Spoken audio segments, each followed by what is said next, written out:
నమస్తే, నేను మీ Nagachandrudu Sanapala, senior advocate. Out of order petition అంటే ఏమిటి? సాధారణంగా కోర్టు కార్యకలాపాలన్నీ ఒక వరుస క్రమంగా జరుగుతూ ఉంటాయి.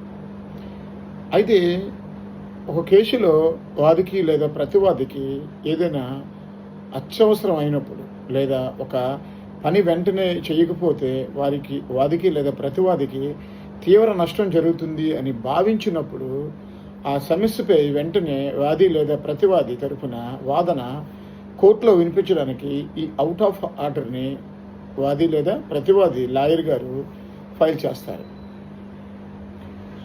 నెంబర్ 1, అత్యవసరంగా సివిల్ కేసు ఫైల్ చేయవలసినప్పుడు, వాయిదా ఉన్నప్పటికీ ముందే కేసు విత్డ్రా చేయాలనుకునే సమయంలో, లేదా ప్రాపర్టీ మీద లావాదేవీలు చేయడానికి ప్రయత్నిస్తున్నప్పుడు దాని మీద స్టే తీసుకోవడానికి ఈ అవుట్ ఆఫ్ ఆర్డర్ని ముందుగా మనం ఉపయోగించవలసి ఉంటుంది.